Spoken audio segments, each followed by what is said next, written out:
1790 के दशक में जब अंग्रेज सरकार अपने साम्राज्य का विस्तार कर रही थी, तब उससे देसी राजाओं से युद्ध लड़ना पड़ता था और अन्य यूरोपीय कंपनियों से भी युद्ध लड़ना पड़ता था, और इसमें बहुत सारा पैसा खर्च हो जाता था। और अपने इस खर्च को वापस मेंटेन करने के लिए, बंदोबस्त करने के लिए वे हम पर टैक्स लगाते थे। और टैक्स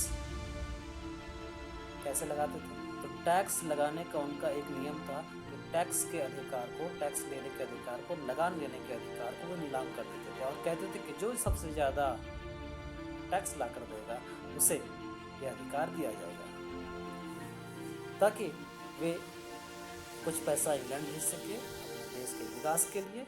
ध्यान रखिएगा, अपने देश के विकास के लिए, और कुछ पैसा यहाँ की ज़रूरतों के लिए रखा जाए। लेकिन अभी जो वर्तमान समय में टैक्स का रूप हम लोग देख रहे हैं, ये ऐसा है कि आम आदमी तो खस्ता हाल है, जो अच्छे इनकम वाले हैं उनकी भी स्थिति सही नहीं है। शायद यहाँ पे भी यही ठेकेदारी वाली व्यवस्था लगा दी गई है कि प्रधानमंत्री मोदी जी ने कहा कि कौन सबसे ज़्यादा टैक्स ला सकता है, तो वित्त मंत्री ने कहा मैं ला सकती हूँ। और देखिए तरह तरह के टैक्स टैक्स टैक्स टैक्स।